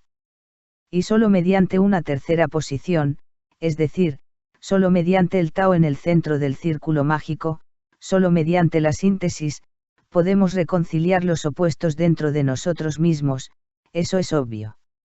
Así que, se hace necesario que aprendamos a reconciliar los opuestos, se hace necesario que nos libertemos nosotros de la ley del péndulo y que vivamos mejor dentro de la ley del círculo. Uno se liberta de la ley del péndulo cuando se coloca en la ley del círculo, cuando se coloca en el Tao, que está en el centro del círculo mágico. Porque entonces, a su alrededor de uno, todo pasa, por todo alrededor de la conciencia de uno que es un círculo, que es la conciencia redonda de uno mismo, ve uno cómo pasan los distintos aconteceres, con sus dos caras, las cosas con sus dos posiciones, las circunstancias, etc., los triunfos y las derrotas, el éxito y el fracaso. Todo tiene dos caras, y uno, ubicado en el centro, reconcilia los opuestos, ya no teme a un fracaso económico, ya no sería capaz de volarse la tapa de los sesos porque perdió su fortuna de la noche a la mañana, como han hecho muchos jugadores del casino de Montecarlo, pierden su fortuna y se suicidan, ya no va a sufrir por las traiciones de sus amigos, se hace invulnerable al placer y al dolor. Vean ustedes lo extraordinario, lo maravilloso. Pero si nosotros no aprendemos a vivir dentro del círculo, si no nos ubicamos exactamente en el Tao punto central del círculo mágico, continuaremos como estamos, expuestos a la ley trágica y cambiante del péndulo, que es completamente mecanicista en un 100%, dolorosa. Así, mis queridos amigos, debemos aprender a vivir inteligentemente, conscientemente, eso es obvio. Desgraciadamente, toda la humanidad está sometida a la ley del péndulo. Veamos cómo la mente pasa de un lado a otro. Eso es fatal.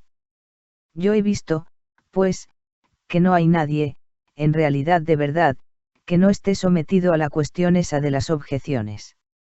Llegará alguno y nos dice alguna cosa, alguna frase. ¿Qué es lo primero que se nos ocurre? Objetar, poner tal o cual objeción. Es la ley del péndulo, dime que yo te diré, me derribas y yo te derribo después. Conclusión, dolor. Vale más que no, eso es terrible. ¿Por qué tenemos que estar poniendo objeciones, hermanos? Me viene en este momento, a la mente, un caso interesante.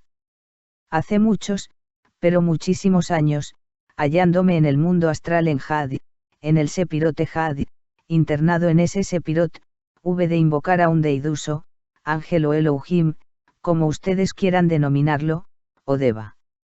Algo me dijo aquel deiduso y de inmediato objeté, saqué a relucir la antítesis.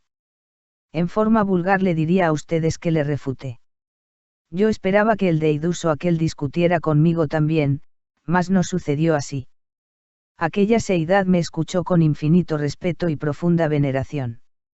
Aduje muchísimos conceptos y cuando concluí que pensaba que él iba a tomar la palabra para rebatirme, con gran asombro vi que hizo este signo, se inclinó reverente, dio la espalda y se fue. Me dio muy bonita lección, una lección magistral, no objetó nada. Obviamente, aquel deiduso había pasado más allá de las objeciones. Sí, es indubitable que las objeciones pertenecen a la ley del péndulo. Mientras uno esté objetando, está sometido a la ley del péndulo. Todo el mundo tiene derecho a emitir sus opiniones, sus conceptos, cada cual es libre de decir lo que quiera. Nosotros debemos, sencillamente, escuchar al que está hablando, con respeto. Terminó de hablar. Nos retiramos. Claro, algunos no proceden así, o no procederán en esa forma. Por orgullo dirán, yo no me retiro, yo tengo que darle en la torre. He ahí el orgullo supino, intelectual. Si nosotros no eliminamos en sí mismos el yo del orgullo, es obvio que tampoco lograremos jamás la liberación final. Lo mejor es que cada cual diga lo que tiene que decir y no pongamos objeciones, cada cual es libre de decir lo que quiera, sencillamente. Pero uno siempre vive poniendo objeciones, se las pone al interlocutor y se las pone a sí mismo también. Claro, esto no significa que no exista el agrado o el desagrado, es obvio que existe. Supongamos que a cualquiera de nosotros se nos pone a limpiar una pocilga, donde viven los cerdos, creo que este no sería precisamente, un trabajo muy agradable. Tendríamos derecho a que no nos pareciera agradable, pero una cosa es que no nos parezca agradable, tal trabajo, y otra cosa muy diferente es que nosotros pongamos objeciones, que empecemos a protestar, qué porquería esta, Dios mío, nunca creí que yo fuera a caer tan bajo. Ay de mí, desgraciado de mí, etc., limpiando una pocilga de cerdos. En lo que vine a parar. Bueno, con eso lo único que uno consigue es fortificar completamente, pues, los yous de la ira, del amor propio, del orgullo, etc. También se da el caso de que una persona que, en principio, nos desagrada, es que me cae tan gorda esa persona. Pero una cosa es que nos desagrade, en principio, y otra cosa es que nosotros estemos poniendo objeciones, que estemos protestando contra esa persona, pero es que esta persona me cae mal, esta persona es un problema, y que estemos buscando subterfugios para apuñalarla, para eliminarla. Con las objeciones, lo único que conseguimos es multiplicar la antipatía en nosotros, robustecer el yo del odio, robustecer el yo del egoísmo, el yo de la violencia, del orgullo, etc. ¿Cómo hacer, en este caso, en que una persona no nos es grata? Es que todos debemos conocernos a sí mismos, para ver por qué no nos es grata esa persona. Podría suceder que esa persona esté exhibiendo alguno de los defectos que nosotros poseemos. Uno tiene el yo del amor propio, adentro, y si alguien exhibe alguno de esos defectos interiores, pues, obviamente, ese alguien nos cae mal. De manera que, en vez de nosotros estar poniendo objeciones sobre esa persona, protestando, riñéndole, más bien autoexplorarnos, para conocer cuál es ese elemento psíquico que cargamos interiormente y que origina esa antipatía. A buen seguro que si nosotros descubrimos tal elemento y lo disolvemos, la antipatía concluye. Pero si nosotros, en vez de investigarnos a sí mismos ponemos objeciones, protestamos, tronamos, relampagueamos contra ese alguien, robusteceremos el ego, el yo, eso es indubitable. Dentro del mundo del intelecto, no hay duda que siempre estamos poniendo objeciones. Esto produce la lucha intelectual, se divide la mente, entre tesis y antítesis, se convierte en un campo de batalla que destroza el cerebro.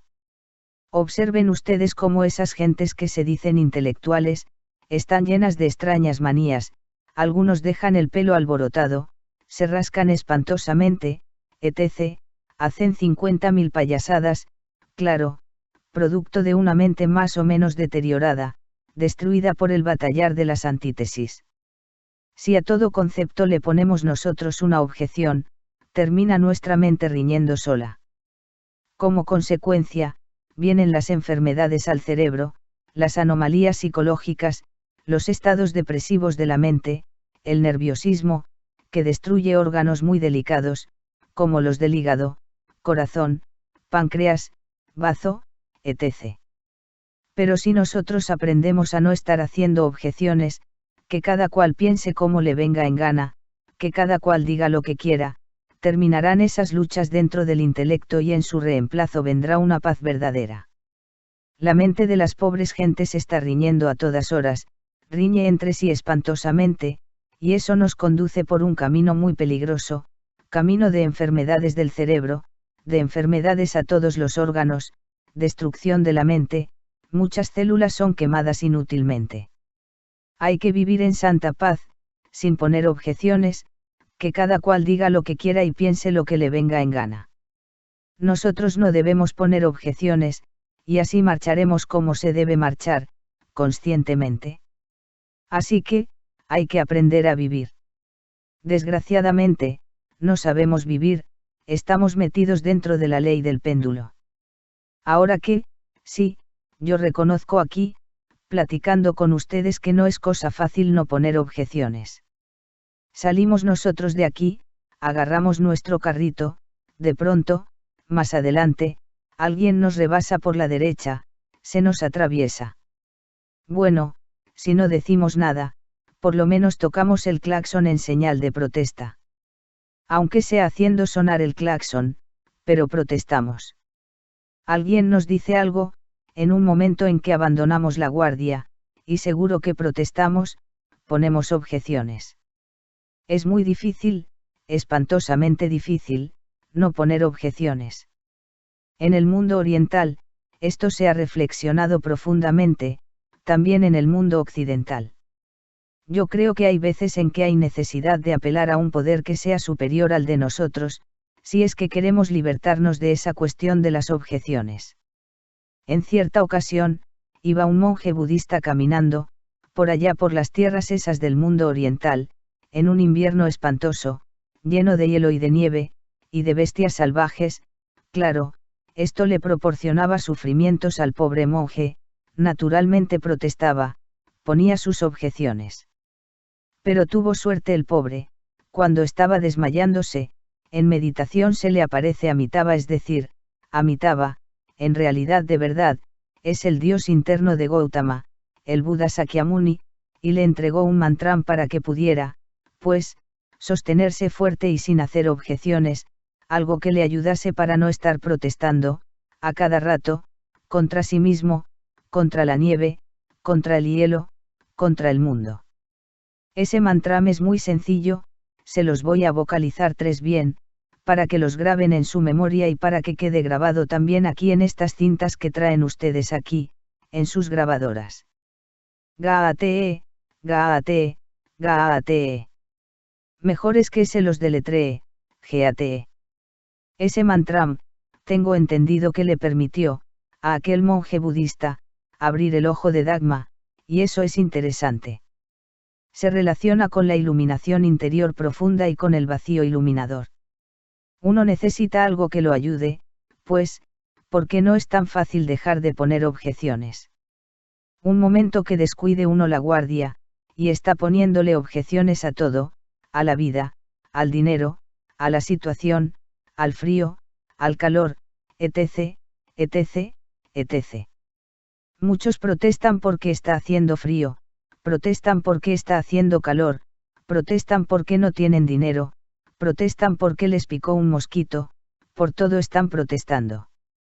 Cuando uno, en realidad de verdad, vive siempre haciendo objeciones, se perjudica horriblemente, porque lo que ha ganado uno por un lado, disolviendo el ego, por el otro lado lo está destruyendo con las objeciones. Si uno está luchando que por no sentir ira, pero si está poniendo objeciones, pues obviamente vuelve a coger fuerza el demonio de la ira.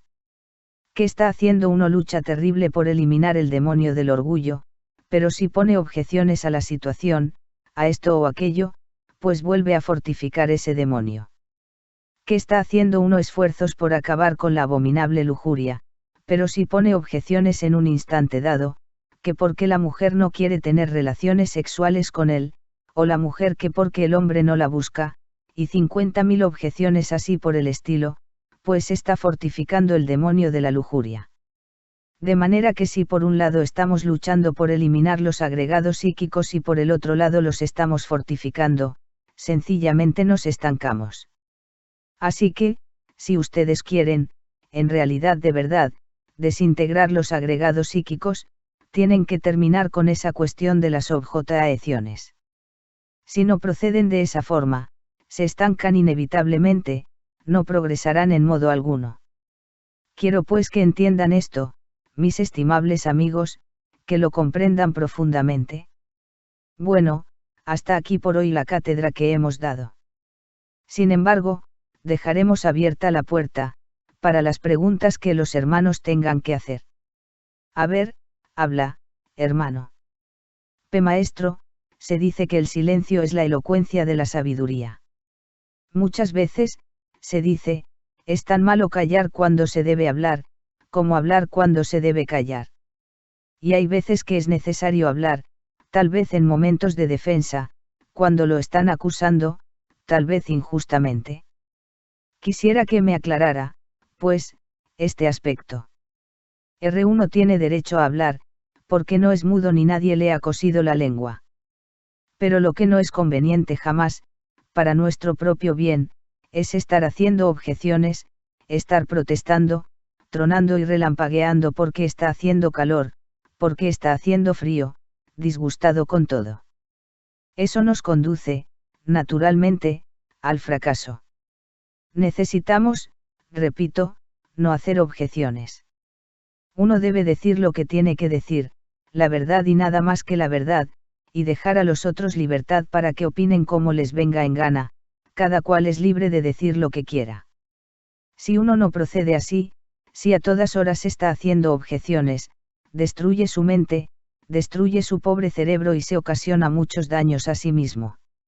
Además, fortifica al ego en vez de disolverlo. ¿Hay alguna otra pregunta? Hay personas que viven, muy pero muy convencidas de que, a un momento de alegría le sucede uno de tristeza. Es decir, se programan en ese sentido, no se colocan dentro del círculo protector. Evidentemente, a esas personas les sucede eso, pero de una manera infalible, matemática. Tanto es así, que no disfrutan de los momentos de alegría porque ya, fatalmente, están temiendo el momento de tristeza. Quisiera que nos aclarara un poquito esto. Esas personas se dan cuenta, realmente, que todo en la vida tiene dos caras, pero desafortunadamente no se colocan en el centro del círculo, no se colocan en el Tao. Cuando uno está en el Tao, sabe que va a pasar alrededor de sí mismo, alrededor de su propia conciencia, dentro de sí mismo, todos los acontecimientos de la vida con sus dos caras, y sabe que son pasajeros. Obviamente, entonces no se identifica ni con una cara ni con la otra, reconcilia los opuestos, mediante la síntesis. Tengamos el caso de que alguien, por ejemplo, está en una gran fiesta, muy contento, muy alegre. Empero, ese alguien sabe que a todo momento de alegría, le sucede uno de dolor. Mas si esa persona está ubicada en el centro, en el Tao, entonces reconcilia los opuestos dentro de sí mismo, en su propio ser, en su propia conciencia. Dice, sé que a toda alegría le sucede una tristeza, mas a mí nada de esto me afecta, porque todo es pasajero, todo pasa, las personas pasan, las cosas pasan, las ideas pasan, todo pasa. Por lo tanto, puede perfectamente vivir, este acontecer, como debe ser. Una reflexión así, le permitirá a tal persona estar en el evento sin preocupación alguna, está consciente, sabe que está en un momento pasajero, no lo elude, lo entiende, conoce sus dos caras. Sencillamente, vive a conciencia. Al reflexionar una persona así, actúa en la misma forma en que actúa el corazón, cuando en el diástole se abre, y recibe, acumula, organiza, elabora, para luego entrar en actividad con el sístole para enviar la sangre a donde debe llegar. Ese tercer aspecto es interesante, si una persona así ha reflexionado y ha dicho, esto es pasajero en vez de estar metido en el dolor, este es un evento que ya se va, ya lo entendió, lo comprendió, habiendo hecho comprensión de hecho de eso, entonces en la tercera posición, en el sístole, se adapta a las circunstancias, convive con todo.